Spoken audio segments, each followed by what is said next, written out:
Yes, indeed. The Fortean Digital Shaman. Lord of Ord. And I am, back reading Journey.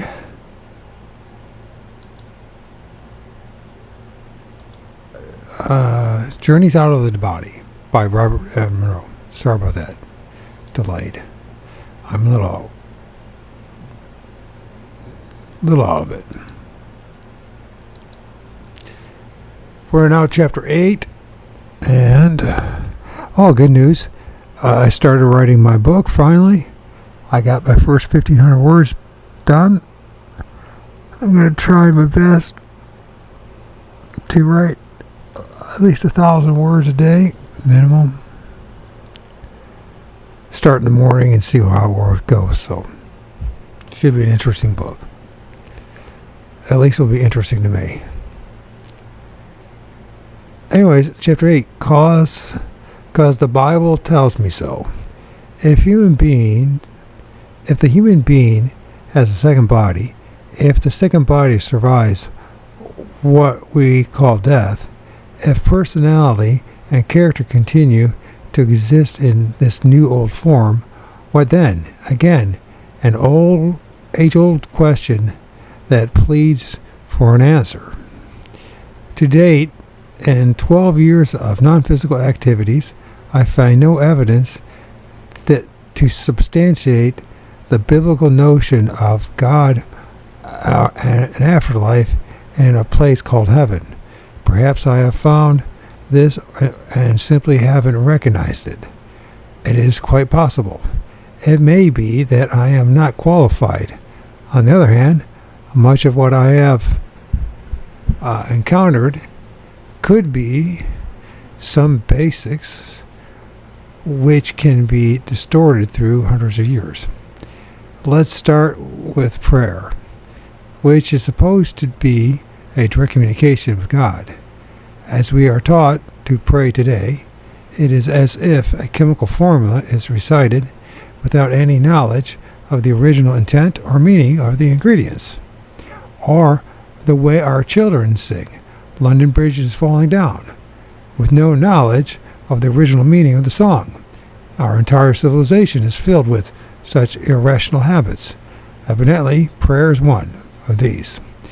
Somewhere, someone knew how to pray. He tried to teach others. A few learned the methodology. Others absorbed only the words, and the words themselves became altered and changed over the years. Gradually, the technique was lost until accidentally rediscovered periodically through the ages. In the latter case, only rarely has that rediscoverer been able to convince others that the old established way is not quite right. This is all I can report. The old established way is not enough, or as I say, perhaps I am not qualified. Worse still, it may be that my prayer training was insufficient or improper. At any rate, it didn't work for me. Here is an illustration. On one non-physical excursion, I was speeding through nothing back to the physical with everything apparently well under control. Without warning, I rammed into a solid wall of some impenetrable material. I wasn't hurt, but I was utterly shocked. The material was hard and solid and seemed to be made of huge plates of steel overlapping slightly and welded together. Each had a slight curve as if part of a globe.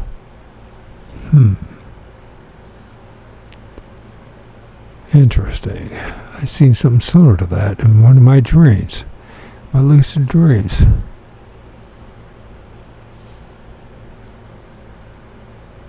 I tried to push through it, but could not. I went up and down and to the right and to the left. I was absolutely sure my physical body lay beyond this barrier. After what seemed an hour of scratching, clawing, and pushing at this barrier, I prayed. I used every prayer I had ever learned and made up a few special ones. I meant every word and more than I had ever meant anything in my life. I was that frightened. Nothing happened. I was still plastered against the barrier, unable to get through and back to my physical body. I panicked, I clawed, screamed, and sobbed. After this proved fatal, I finally calmed down, only out of emotional exhaustion. Feeling lost, I lay there and rested, clinging to the cold, hard wall. I don't know how long I laid there until the ability to think objectively returned. But it did. I couldn't stay there forever, or at least I didn't want to. It seemed an impossible situation, where before I had encountered an apparently impossible situation. It seemed an impossible situation where before I had encountered an apparently impossible situation.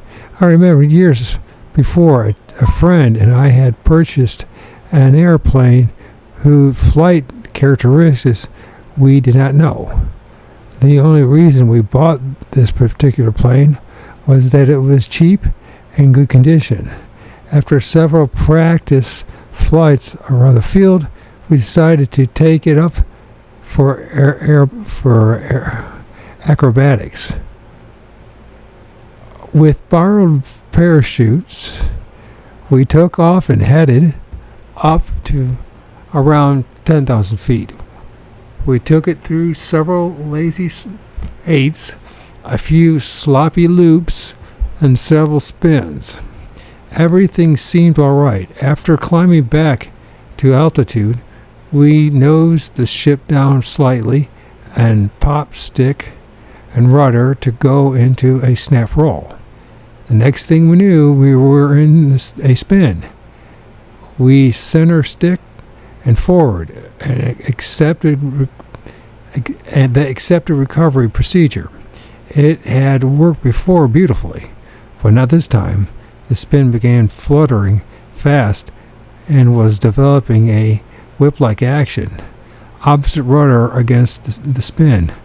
Bursts of power, and none had any effect on the spin. If anything, the spin worsened and the ground was coming up fast.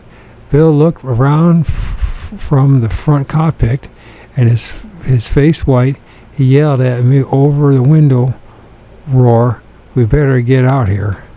We better get out of here." I was ready to leave too. Only thing that kept me there a few more seconds was the possible loss of the airplane for which I saved so long. I reasoned, we've tried everything except the procedure that violates the rules.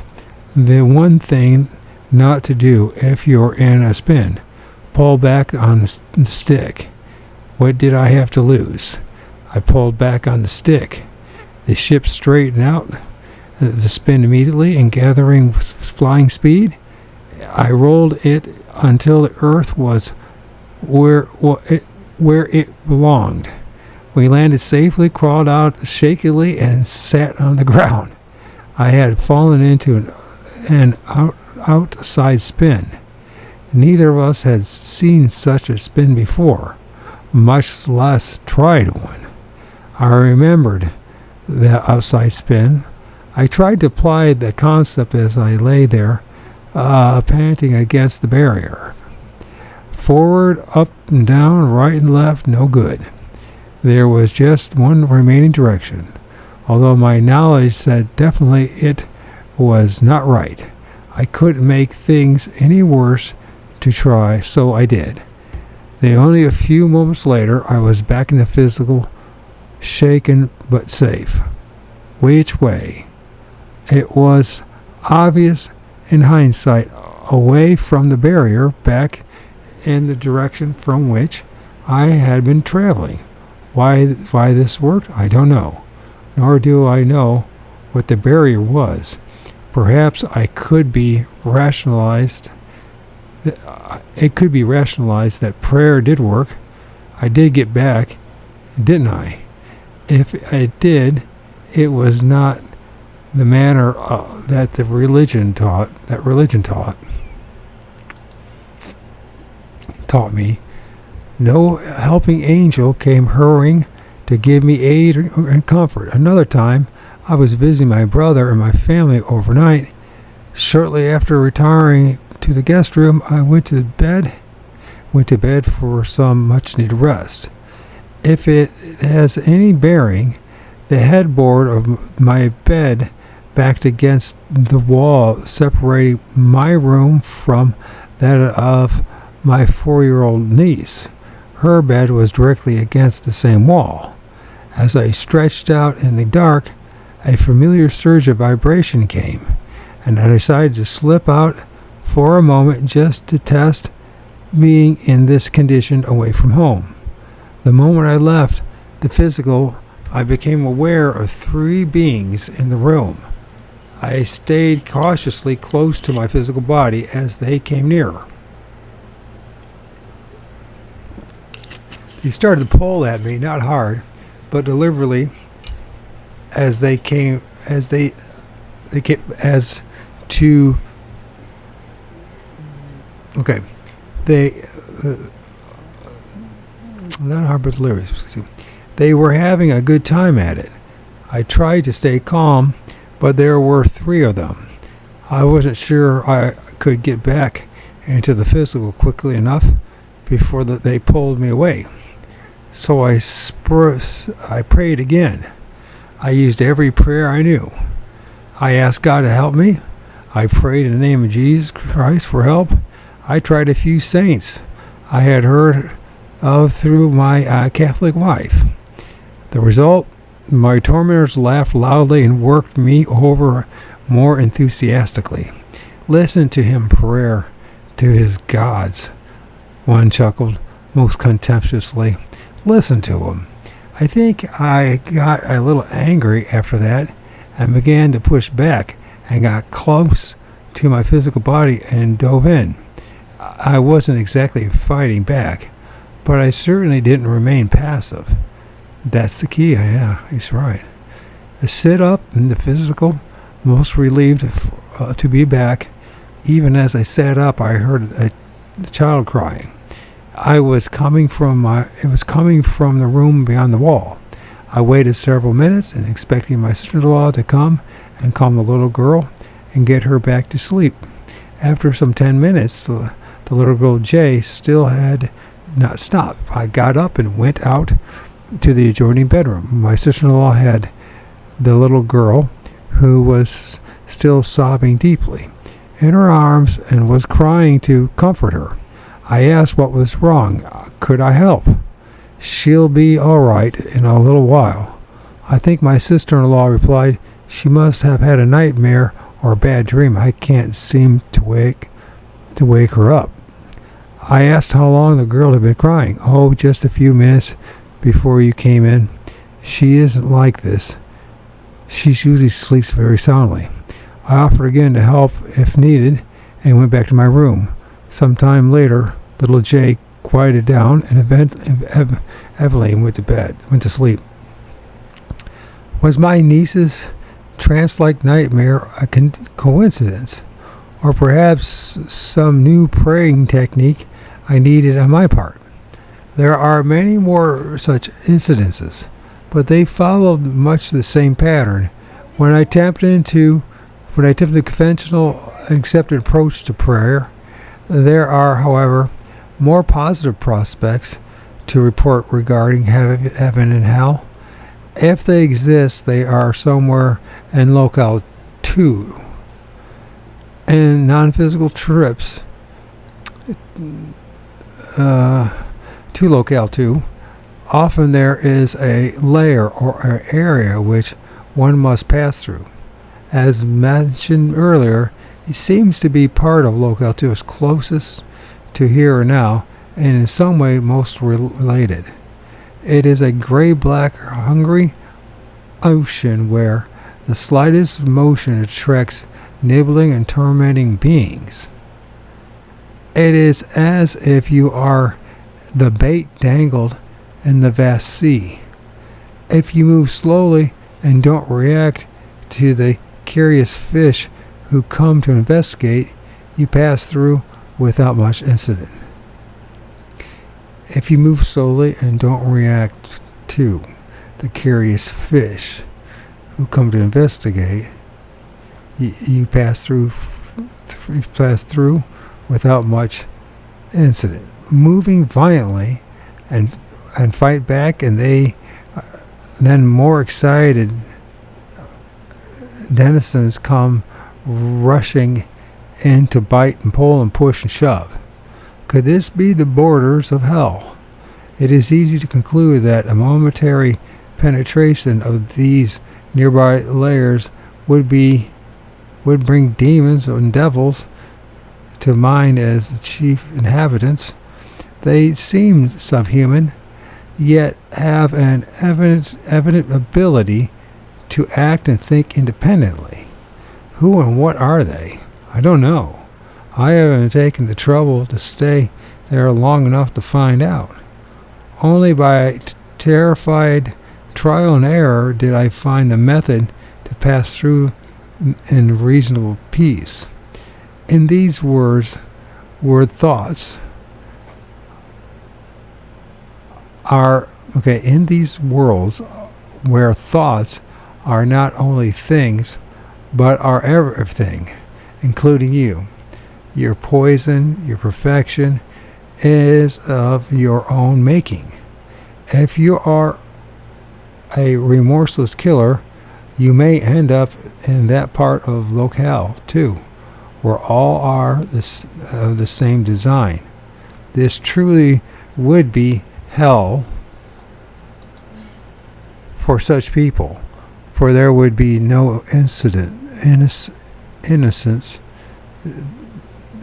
defenseless victims. Project this outward, and you can begin to perceive the myriad of variations.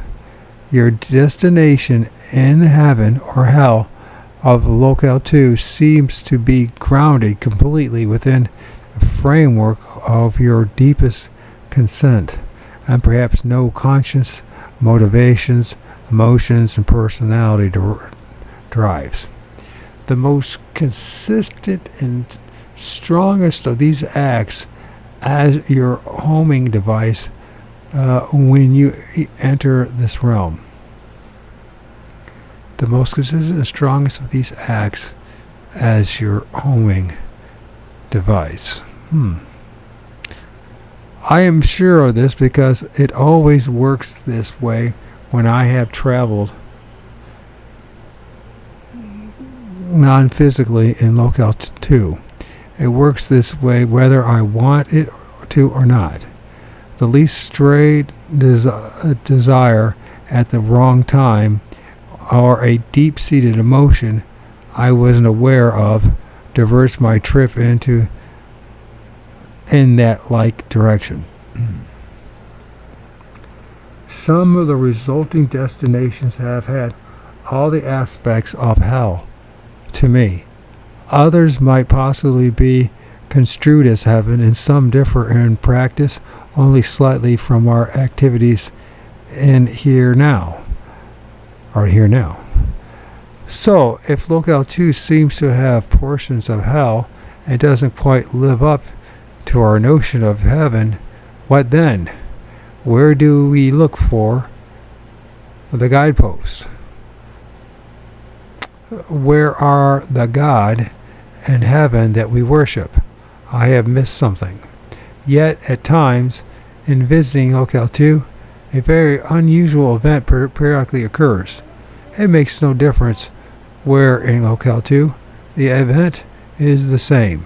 In the midst of normal activity, whatever it may be, there is a distant signal, almost like a heraldic trumpet. Everyone takes this signal calmly, and with it, everyone stops speaking, and whatever he may be doing, it is a signal that he or they is coming through his kingdom. There is no awestruck prostration or falling down on one's knees. Rather, an attitude is most a matter of fact. It is an occurrence to which all are accustomed, and to comply takes absolute precedence over everything else. There are no exceptions. At the signal, each living thing lies down. My impression is on their backs, bodies arched to expose the abdomen, not the genitals, where the head turns to one side so that one does not see him as he passes by. The purpose seems to be to form a living road over which he can travel. Yeah. Can I borrow that clamp thing that you have? Just for a little bit. I'll give it back to you. Promise. Thanks.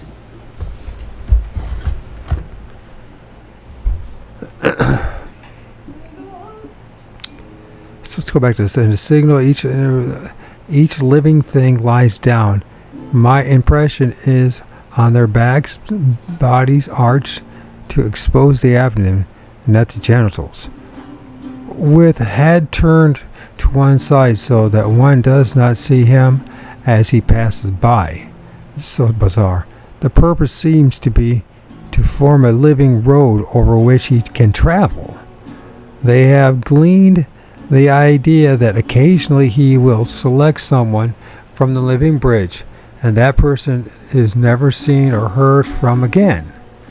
The purpose of the abdominal exposure is an expression of faith and complete submissiveness. The abdomen being the most vulnerable part of the body and the area that can suffer damage most easily. There is no movement, not even thought, as he passed by. Everything has come to a momentary standstill, full and complete, while he passes. And several times that I have experienced this, I lay down with the others. At the time, the thought of doing otherwise was inconceivable. As he passed, there is a roaring musical sound and a feeling of radiant, irresistible living force of ultimate power that peaks over and fades in the distance. Why do you say he? How do you know it's a he and not a she or something else? I remember wondering once what happened to me if he discovered my presence as a temporary visitor. I wasn't sure. I wanted to find out. After his passing, everyone gets up again and resumes their activities. There is no comment or mention of the incident, no further thought of it. There is complete acceptance of the event as an ordinary part of their lives. This is the great yet subtle difference. It is an action of casual as halting for a traffic light at a busy intersection, or waiting at a railroad crossing when the signal indicates that a train is coming. You are unconcerned and yet feel unspoken respect for the power represented in the passing train. The event is also impersonal. And this God, or God's Son, or his representative, 3 times I have gone to a place that I cannot find words to describe accurately. Again, it is it is this vision, this interpretation, this temporary visitation to this place or state of being that brings the message we have heard so often throughout the history of man. I am sure that this may be part of the ultimate heaven as our religions conceive it. It must also be the nirvana, the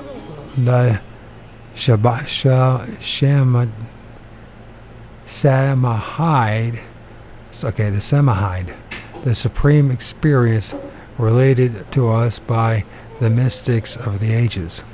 So the samadhi, if that's pronounced right, it is truly a state of being, very likely interpreted by the individual in many different ways. To me, it was a place or condition of pure peace, yet exquisite emotion. It was as if you were floating in warm, soft clouds where there is no up or down, where nothing exists as the separate piece of matter. The warmth is not merely around you, it is of you and through you. Your perception is dazzled and overwhelmed by the perfect environment. The cloud in which you float is swept by rays of light of shapes and hues that are constantly changing, and each as good as you bathe in them as they pass over you. Ruby red rays of light are something beyond what we know as light, because no light ever felt this meaningful, and all the colors of the spectrum come and go constantly, never harshly. Each brings a different soothing and restful happiness. It is as if you are within and part of the clouds surrounding an eternal glowing sunset, with every changing pattern of living color. You also change. You respond and drink it into you, the eternity of the blues and yellows, greens and reds, and the complexities of the intermediates. All are familiar to you. This is where you belong. This is home. As you move slowly and effortlessly through the cloud, there is music around you. It is not something of which you become aware. It is there all the time. You vibrate in a harmony with the music. Again, this is more than the music you know back there. It is only those harmonies, the delicate and dynamic melodic passages, the multi-voiced counterpart, and the poignant overtones. It is only those that have invoked in you the deep, incoherent emotion back there. The mundane is missing. Chores of human sounding voices. Choirs of human sounding voices echo in wordless song. Infinite patterns of strings and all shades of subtle harmony interweave in cycles, yet developing themes. If you hear the music in the background, it's my son. Ironically, he just decided, just right now, as I'm reading this, to pick up his guitar after all this time, weeks and months. You resonate with them. There is no source for which the music comes. It is there all around you, in you. You're a part of it. It is you. It is the purity of a truth of which you have had only a glimpse. This is the feast. The tiny tidbits you tasted before back there had made you hop for the existence of whole. The nameless emotion, longing, nostalgia, sense of destiny, that you fell back there when you stared at the layered sunset in Hawaii, when you stood quietly among the tall, waving trees in the silent forest, when a musical selection, passage, or song recalled memories of the past and brought forth a longing for which there was no associated memory. When you longed for the place where you belonged, whether city, town, country, nation, or family, these are now fulfilled. You are home. You are where you belong, where you always should have been. Most important, you are not alone. With you, beside you, interlocked in you are others. They do not have names, nor are you aware of them as shapes, but you know them, and you are bounded to them with a great single knowledge. They are exactly like you. They are you, and like you, they are home. You feel with them like gentle waves of electricity passing between you, a completeness of love, of which all the facets you have experienced are but segments, an incomplete portion. Only here the emotion is without need of intense display or demonstration. You give and receive as an automatic action with no deliberate effort. It is not something you need, and it needs you. The reaching out is gone. The interchange flows naturally. You are unaware of the differences in sex. You yourself, as a part of the whole, are both male and female, positive, negative, electron and proton, male, woman. Love moves to you and from you, parent, child, sibling, idol, and ideal, all interplay in soft waves about you. In you and through you, you are in perfect balance because you are where you belong. You are home. Within all this, yet not a part of it, you are aware of the source of the entire span of your experience, of you, of the vastness beyond your ability to perceive and or to imagine. Here you know and easily accept the existence of the Father, your true Father, the Creator of all that is and was. You are one of His countless creations. How and why, you don't know. This is not important. You are happy simply because you are in your right place, where you truly belong. Each of the three times I went there, I did not return voluntarily. I came back sadly, reluctantly. Someone helped me return. Each time after I returned, I suffered intense nostalgia and loneliness for days. I felt as an alien might among strangers in a land where things were not right, where everything and everyone was so different and so wrong when compared with where you belonged. Acute loneliness, nostalgia, something akin to homesickness. So great was it that I have not tried to go there again. Was this heaven? Once I tried to simulate there on this world. I remembered as a child swimming in a pool that had underwater deep-hued colored lights set in the walls. I remembered specifically which pool had featured such lights.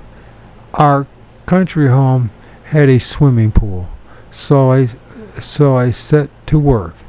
We installed underwater lights and used color on the lights. And try as I might, I couldn't get the deep hues I remembered. Too much power was required.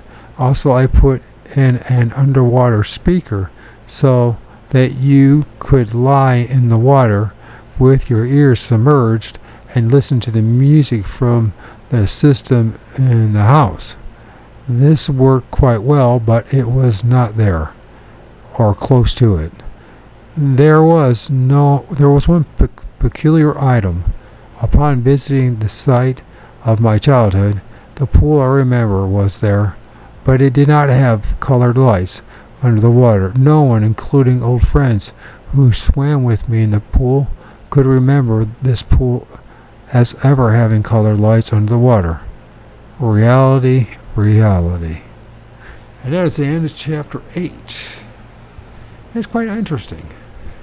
They're talking about not reacting and being slow going through that place where those feeding fish or those creatures, right, those beings nipping at you and all that. And the slower and more you didn't react or get hostile or aggressive toward it, the less likely to do anything to you. It's like this in this life, isn't it? It really is. Yeah. Yep.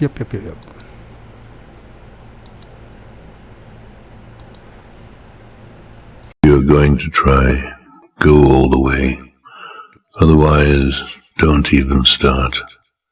If you're going to try, go all the way. This could mean losing girlfriends, wives, relatives, jobs, and maybe your mind.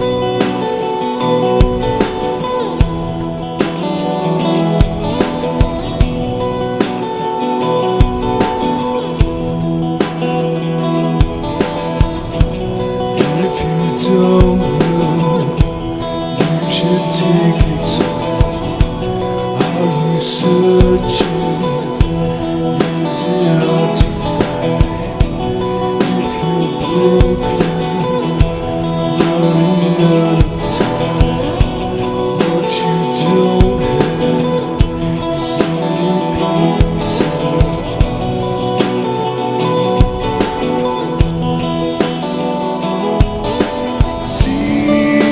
seasons don't change who we are.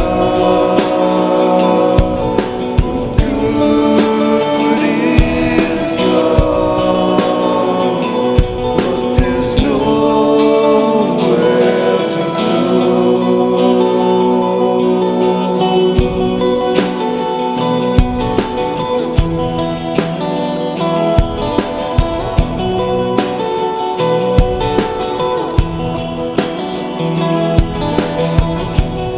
If I can't go, will you take me there? I won't break